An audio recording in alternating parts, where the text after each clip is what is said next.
Hi, my name is Nanette Patino, and I teach Spanish at Central High School in Little Rock, in the Little Rock School District, obviously.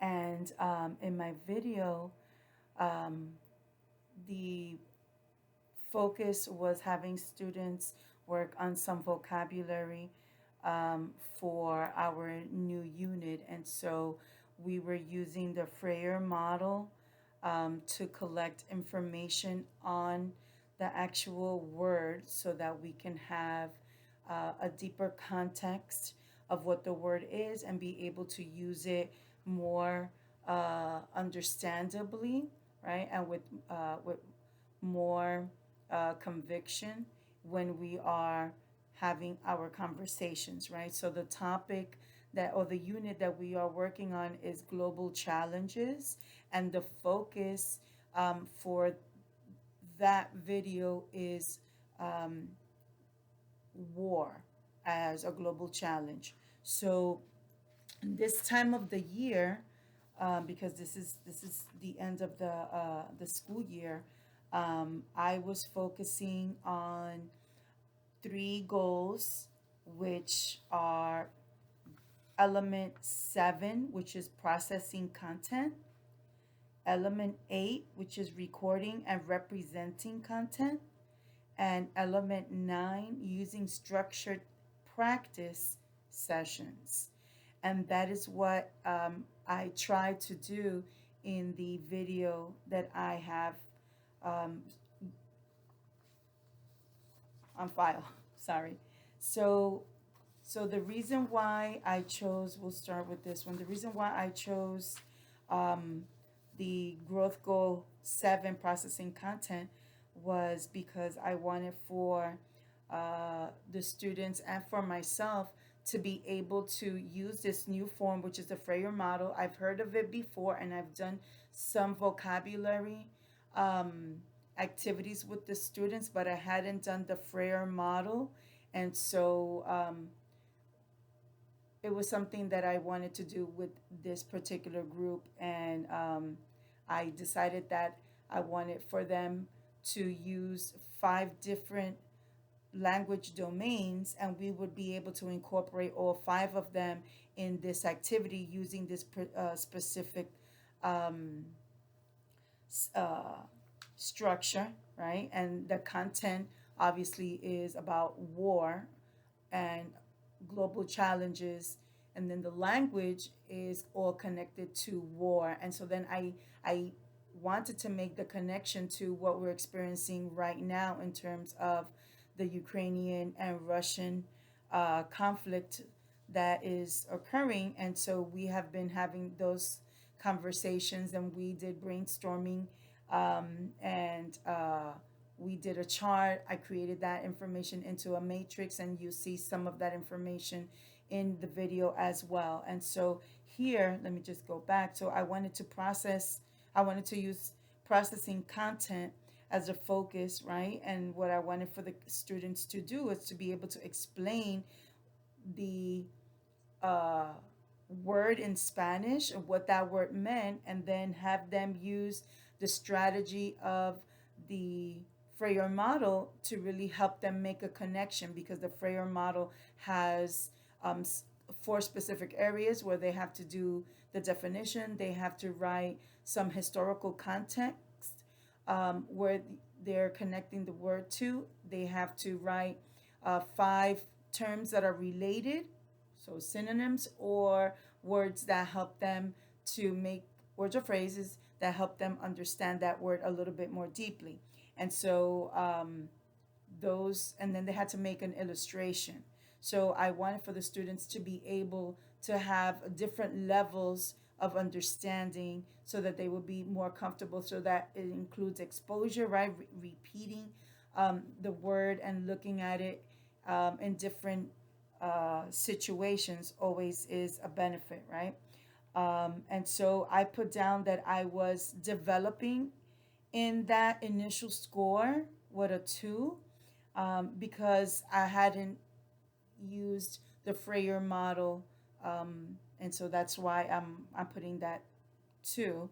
But then the goal score I put was innovating because I'm using not only a hard copy, but I wanted for them to create this document as a class. So I did it on a presentation on Google so that all of the students will be able to see what the words that different groups worked on and then have a conversation about those words and look at things that were similar or different or any observations that the students had. Um, then let's go to the growth goal for element 8, which is recording and representing content. And so the initial score that I put was developing as well because I had done lots of work with the students on graphic organizers and doing T charts and Venn diagrams throughout the year. And so this was just a different kind of format.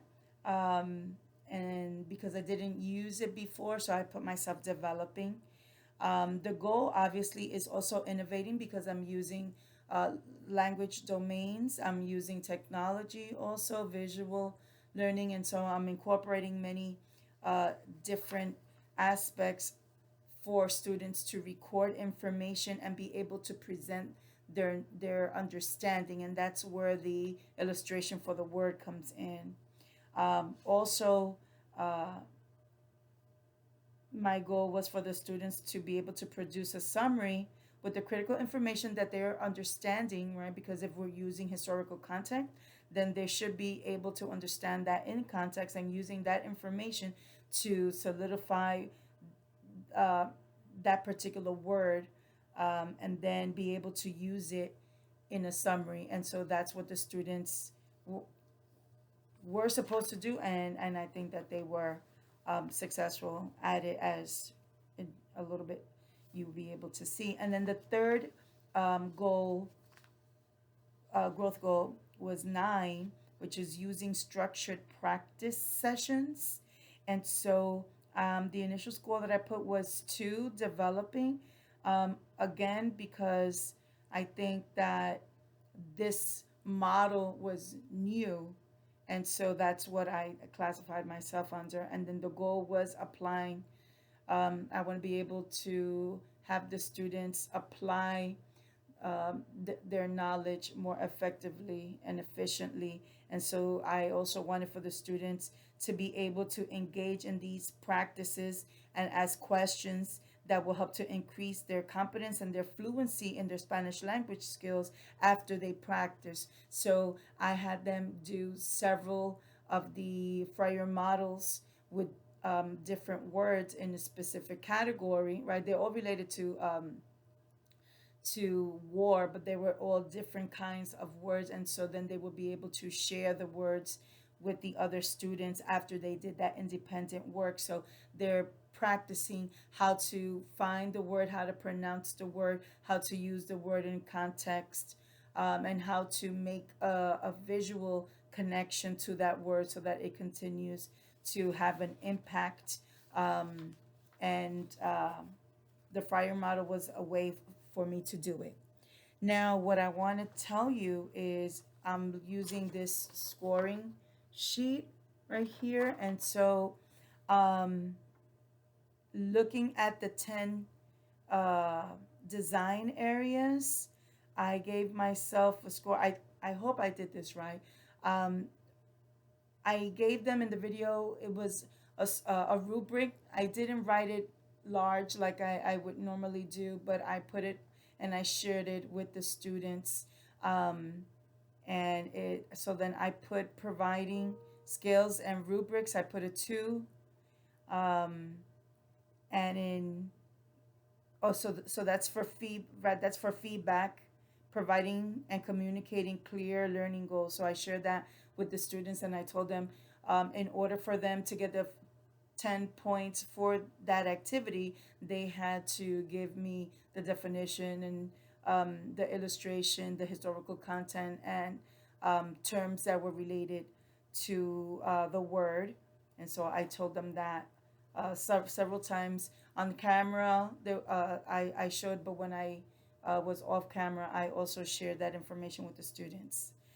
Using assessment, so I used a whole class assessment where I asked them what the Freyer model was, if they remember how to use it, what information was privy, and what they thought it was important for.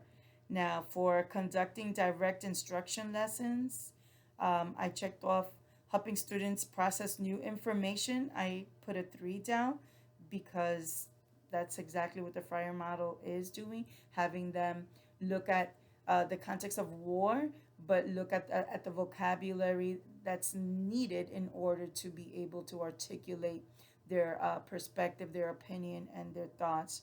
I also checked off element 8, which is helping students record and present knowledge. I put a 3. In conducting, practicing, and deepening lessons, I checked off 9, which is helping students practice the skills and strategies and practice. I gave a score of 3. Um, because I thought that having the students use that model, the Freyer model, to um, find the definition and really understand the words that they were going to be using throughout the unit. So this is not, this is this week. Those were that's the language, and those were the words that they needed to be able to express and convey throughout the um, the unit, and they're still to this day still working on it until um, school is over.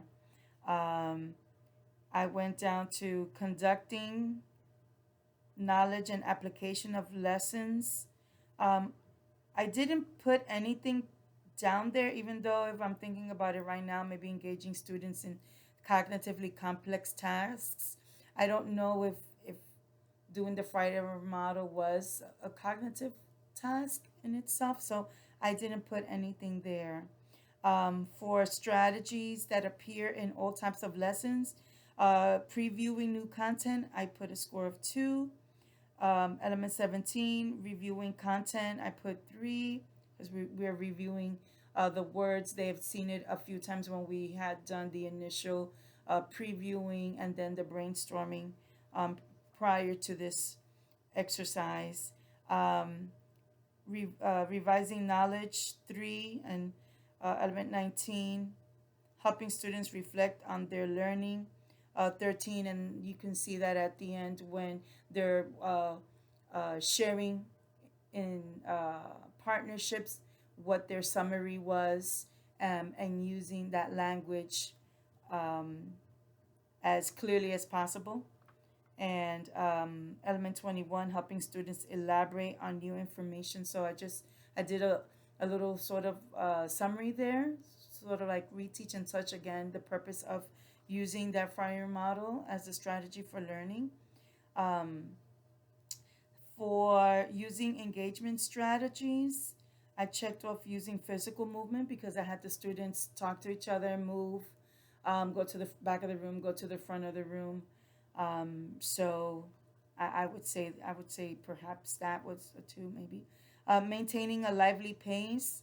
Um, Perhaps since it was first period, I don't know if they were lively or if I was lively enough and enthusiastic, but I gave myself a 2 there. And I I want to say 31 provided opportunities for the kids to talk about themselves, but I don't really think so. So I didn't score that.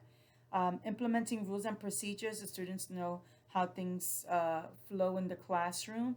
So element 33, establishing and maintaining classroom rules and procedures, I gave myself a 3. Uh, and in element 34, organizing the physical layout of the classroom, I gave myself a 3. Demonstrating witness, a 2. Building relationships using verbal and nonverbal behaviors that indicate affection for students, I put a 2. I know I've said, good jobs, or, I see, or that's good. So I suppose that would be 2. Maybe I need to work on that. And then communicating high expectations, I didn't score anything for myself in this area.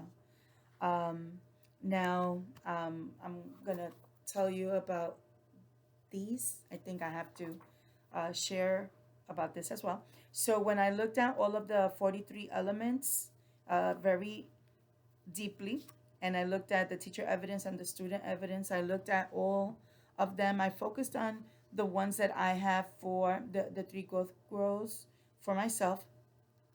Um, but there were a few um, that I scored. Did I put this backwards? Okay, so there are a few of them that I put beginning, and I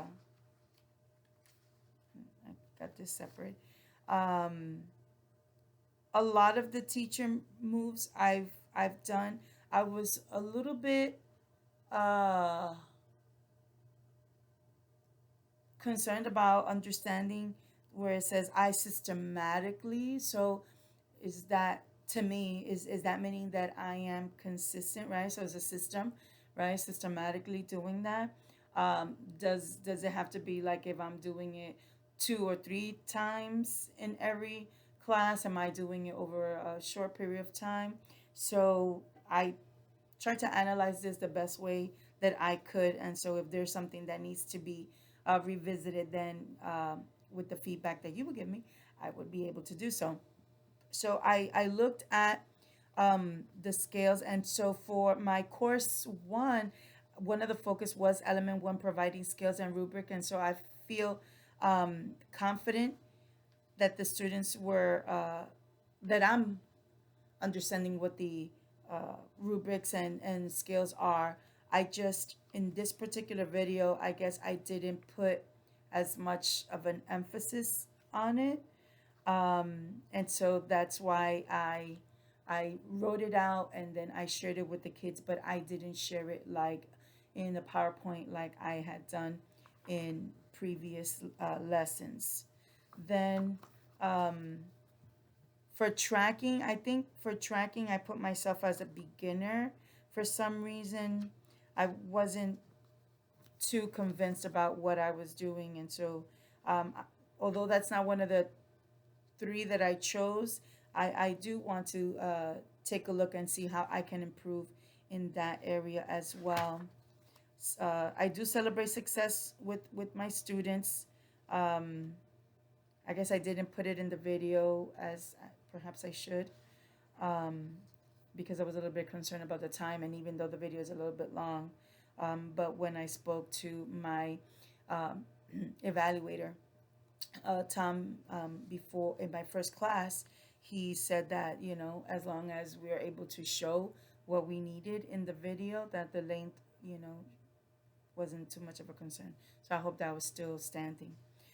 Using informal assessments, um, I did that when I was having that one-to-one interaction with my students, and I put applying for that one.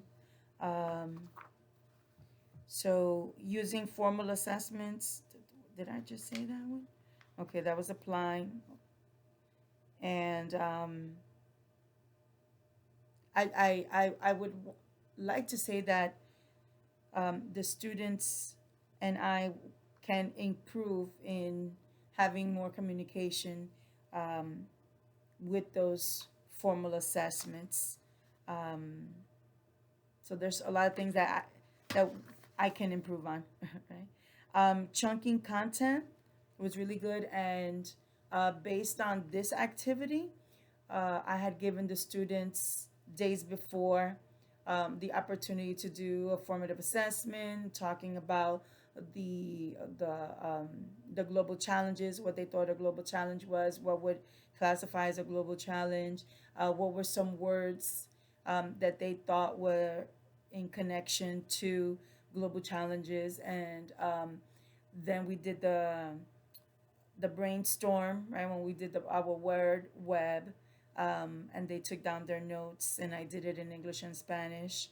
And then after that, then it's the video with the Freire model that I had taken. The information, it was, more than 30 words that the students actually got. And so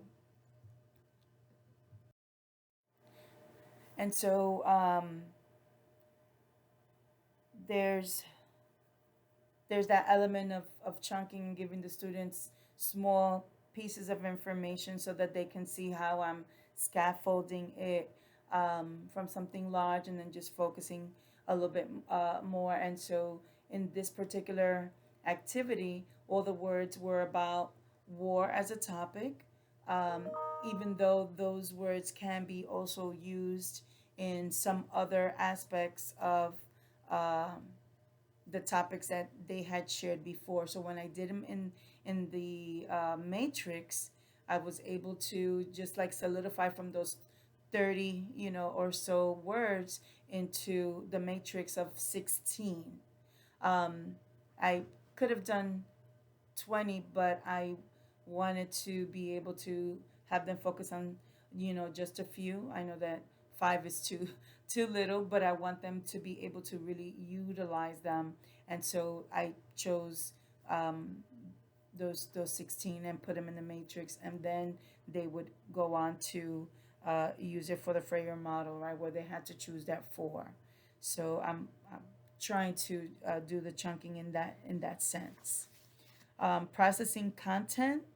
The students were in groups and they were sharing information based on the meaning of the words that they had to do.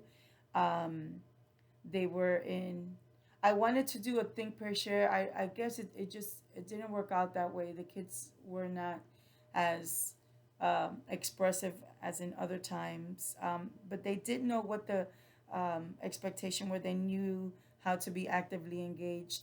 um, they hadn't done that digital version before, so it was something new for them. And so I had to tell them that I didn't want for them to use um, any illustration that they were able to find digitally. I still wanted for them to have that personal connection to the illustration and match what in their brain they would be able to connect, right? Because they get a little bit out of the zone if they start looking at pictures. And I thought that it was important for them to be able to illustrate what in their own mind they would be processing. Um, so, recording and representing.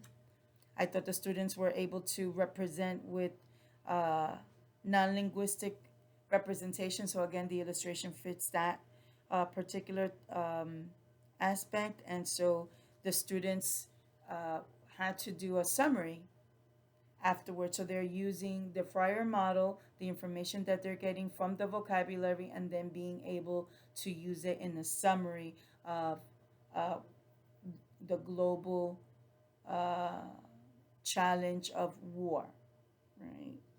And we had discussed aspects of the war before, so they had previous knowledge to make a connection to when they did their summary. I'm looking at element 9, the structure practice. And so I think I provided the structure opportunity for the students to practice the skills, right? Which is collecting information, searching and using different um, examples to understand the meaning of a particular word in the target language. And they were engaged, and I do think that it increased their competency. And they said that using the Fryer model helped them to really understand what the word was, and be able to make that connection in English and then be able to transfer it in Spanish. So I think it was successful in that sense. So examining similarities and differences. Um, I put applying.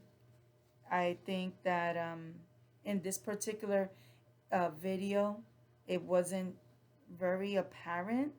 Maybe that's something that I have to work on the next time. Engaging students in cognitively complex tasks, like I said before. I don't think that it was uh, a very difficult task, but having them research information and having them uh, understand the topic in Spanish perhaps would have made it a little bit of a complex task.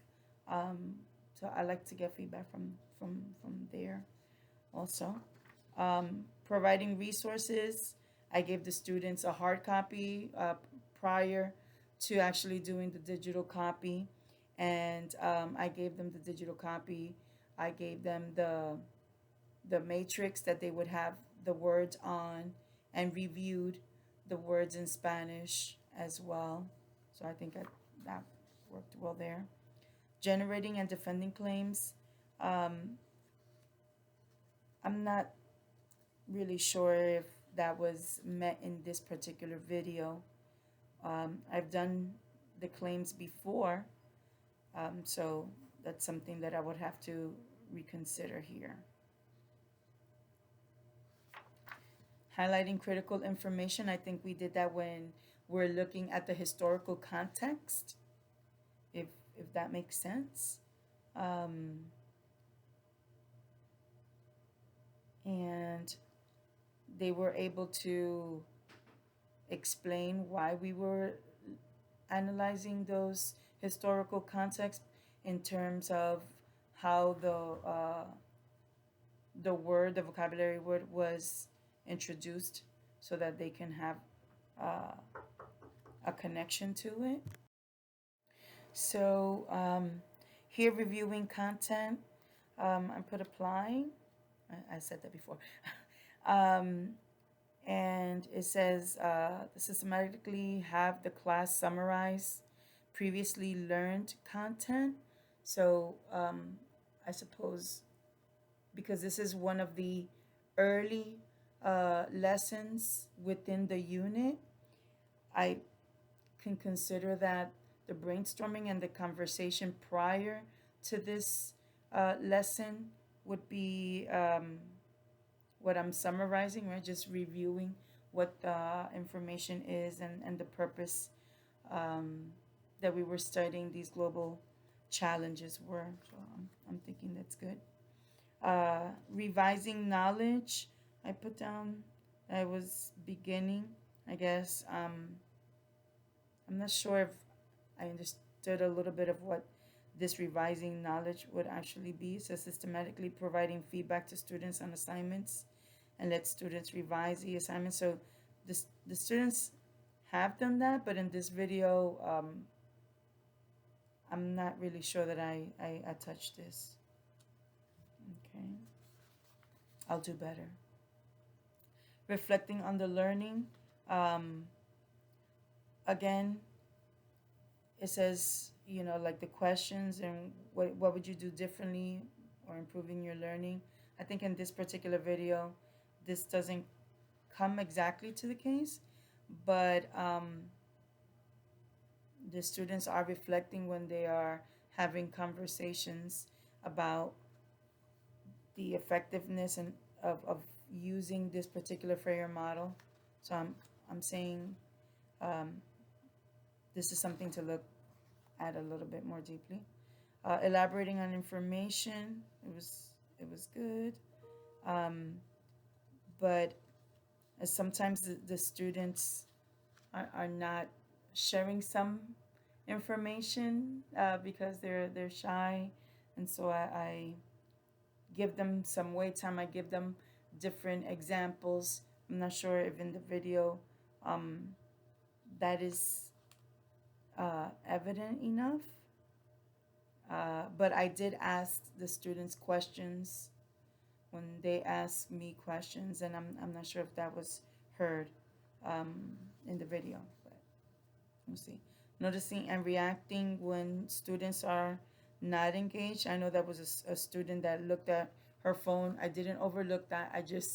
Um, I walked around, and if you see me, I went back there, and I uh, worked a little bit more closely with one student, which was the student that had her phone out before. So without giving others too much of a distraction, in my words, I just walked around the student, and I thought that that was pretty evident in the video. And so that student continued to be engaged and participated, shared out her for prior model with the other students in small group too. So I think I addressed that. Increasing response rate. For this example with the video, um, I'm not too sure that that was evident or if it was appropriate to say that I didn't do it as well as I maybe should have. Says one of the teacher evidences like I systematically pull random names to answer questions. I think I asked one or two questions, but I'm not too sure if that is exactly what this element is addressing here. So some feedback on that would help me as well. Using physical movement, like I said before, the kids were getting up and being in groups, having those conversations. So they were not as vivacious um, as before. I don't know, maybe because I had spoken to them about being in the video, and that makes them a little bit apprehensive. We'll see. Maintaining a lively pace. I try to maintain a lively pace so that the students um, don't feel like they're lagging behind. And then I tell them, okay, so I'm going to give you this amount of time and then I'm going to check in on you. And so then be consistent. If I say 5 minutes, I'm going there, I'm looking at what they're doing, getting a sense, thumbs up if you need more, 1 minute, 2 minutes. So I think that that was evident in the video, demonstrating intensity and enthusiasm. Uh, I know my volume and tone. I know sometimes when you're being recorded because you're uh, conscious about everything, right? So I think that's that. I do use humor with my kids and have conversations and make connections with personal aspects and ask them questions about personal things to sort of make that background knowledge stick and to hook them into getting engaged. So I hope that that was a little bit evident. We're on element 28. I'm sorry if this is long, but I'm hoping that this is what I should be doing, right? And so presenting unusual information. I put myself at the beginner because I wrote down here and not sure what this means, because like the vocabulary is not unusual. The using the fur model for the first time, perhaps that would be unusual, but I was just not sure about that. So we'll see. Using friendly conversation. I've used this. Some of the students, they were talking and laughing a little bit. So um, showing that they felt at ease interacting with each other, which is always really important for me. And they were able to share their positions and what they were learning from the activity. Using games, I didn't use any games in this video. I've used games before, not some of the ones that we have on the example here, teacher behavior. So that's something that I need to work on. Providing opportunities for students to talk about themselves. I've done that also before. We do it in the beginning of our sessions. I didn't include it in this video. 32, sorry. Motivating and inspiring students. Yes, the students had written goals before their unit began. It was not evident in the video, but we have done that. And we participated in an altruistic project in course 1. Obviously, that's not going to be present here. Establishing rules. Yes, I do have rules and procedures in my class. Sometimes we need to revisit them, but the students do know what they are, and they follow along with the expectations. Organizing the physical space of the room.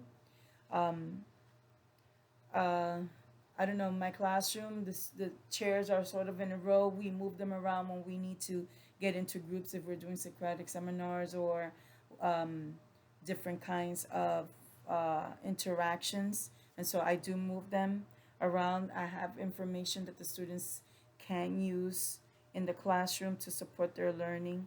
Um, for this video, I just put a small, it's not a large copy, but it's a small copy of the Freyer model, just to help them have that visual and support them.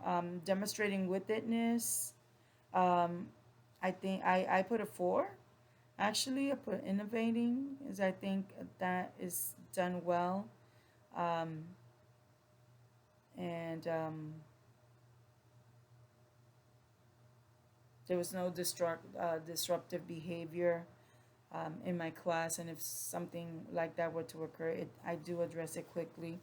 Acknowledging adherence to the rules and procedures, that went well. I put applying, and I understand the importance of having the rules in the classroom, so that we are all learners. It's a safe space to learn. It's a safe space to make errors. I make errors and I point them out. And so, I tell them that it's okay if we are not pronouncing the word correctly, or if we're not um, understanding, something clearly. And with the Freyer model, they ask questions um, about what information they needed to add in terms of understanding things a little bit more uh, focused. And so, some of them, they raise their hand, or some of them will call my name. Either one is fine for me, and that it has been established from the beginning. Acknowledge and acknowledging lack of adherence to rules and procedures. So the students, they sees an inappropriate behavior, following my cue. So, if I say, put this up, or, let's refocus and whatnot, they're quick to do that. They stop what they're doing, that is distracting them, or someone else. Um, I don't use timeouts because the kids are older, they're high school students, but I do have conversations with them. We need to go outside. I do contact parents. I do speak with assistant principals or counselors um, if there is a lack of adherence to the rules. Oops, that went there. So we're almost done here. Using verbal and nonverbal behaviors, and I think that was evident in the video where I'm speaking to the students. The students are speaking to each other. Uh, it says there, teacher evidence, like if you're greeting the students. Obviously, I didn't greet the students as they were coming in, but I said good morning to them. I said buenos dias and whatnot. Try to, have energy there. Understanding students' backgrounds and interests. Um, it's not evident in the actual video, but we had spoken about it when we started to talk about war and experiences of any of my students, in a war torn country, because my students come from different uh, backgrounds, and so just trying to make a connection to some personal experience that they have had, or that they have had as a family, as a member of their family and their community. Uh, but it was not very evident in the video here. Displaying objectivity and control. So I monitor my own emotions. Um, I try to be energetic, but maybe not too overly energetic, where the kids are like, I'm, I don't know. I don't think at the high school level, that I can be too overly expressive or exerting something like that, and have the kids, disconnect with me for whatever reason. So I think I was able to do this in the video. 41, element 41, demonstrating values and respect. So I think that was good, and it was evident identifying and reflecting on the expectations and what the kids were working on, nonverbal and verbal indicators of respect. My kids, I think they're awesome, and they did a good job there. 42, asking in-depth questions.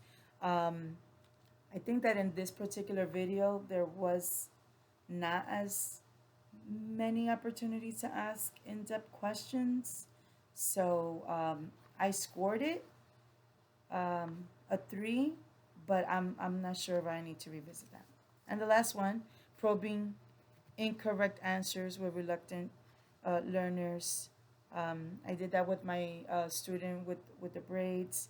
She was a little bit unsure about things, and sometimes if she's not understanding, she'll sort of like veer off a little bit, and so that's why I was working closely with her, as is seen in the video. Um, but I think that I understand how to interact and help my students clarify um, their questions and correct their answers as needed. And so I think that the video overall would demonstrate taking risks, um, working on challenging um, information, could be maybe like a middle level, but the students really enjoyed using the Fryer model. We've used it after we've taken the video. They continue to see the purpose and the usefulness of using um, that tool so that we can have our processing of the content of war that we're talking about. There's different ways of recording and representing our knowledge with the images. And also it was an opportunity for them to have some practice using that structured format. So um, that's what you would see in the video. And and I think that there's a lot of learning that I will continue to do, and I look forward to having the opportunity to talk more about them. Thank you.